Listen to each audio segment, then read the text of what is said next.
सांगली शहर पोलीस ठाण्याच्या दूरध्वनीवर रात्री उशिरा आलेल्या एका कॉलने खळबळ उडवून दिली आहे. समोरच्या व्यक्तीने, आम्ही दहशतवादी आहोत, आम्ही 5 जण असून आमच्याजवळ RDX आहे, रेल्वे स्टेशन परिसरात बॉम्ब ठेवून स्टेशन बॉम्बने उडवणार आहोत अशी धमकी दिली. त्यानंतर जिल्ह्यातील पोलीस यंत्रणा सतर्क झाली. पोलीस पथके मिरज सांगली रेल्वे स्थानकावर पोहोचली. पोलिसांनी कसून तपास केला, मात्र हाती काहीच लागले नाही.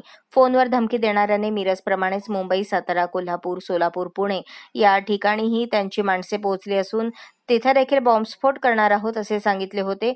ही बाब गंभीर असल्याने तात्काळ स्टेशन डायरीत नोंद घेऊन वरिष्ठ अधिकाऱ्यांना कळवण्यात आले. पोलीस अधीक्षक संदीप घुगे यांनी तातडीने मिरज रेल्वे स्टेशन येथे तर सांगली रेल्वे स्टेशन येथे अप्पर पोलीस अधीक्षक रितू खोकर यांच्या मार्गदर्शनाखाली तपासणी करण्यात आली.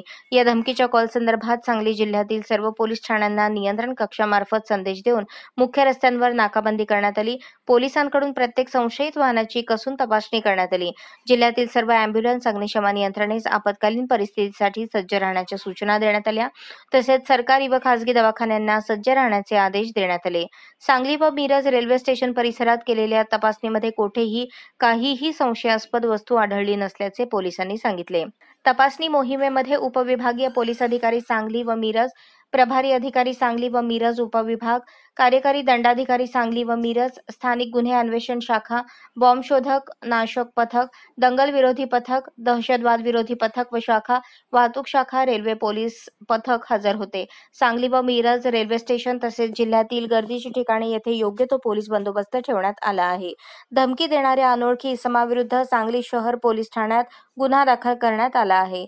या इसमाचा शोध सुरू आहे. दरम्यान सांगली पोलिसांनी नागरिकांना आवाहन केले असून कोणतीही संशयित वस्तू अथवा इसम आढळल्यास तात्काळ पोलीस ठाण्याशी संपर्क साधण्याचे आवाहन केले आहे.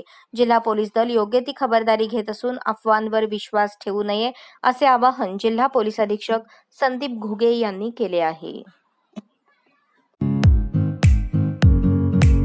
या बातमीपत्राचे प्रायोजक आहेत जय जवान जय किसान सैनिकीय स्कूल, नेहरू नगर, सोलापूर. अशाच नवनवीन अपडेटसाठी जनता राज्य न्यूज चॅनलला सबस्क्राईब करा, लाईक करा आणि शेअर करायला विसरू नका.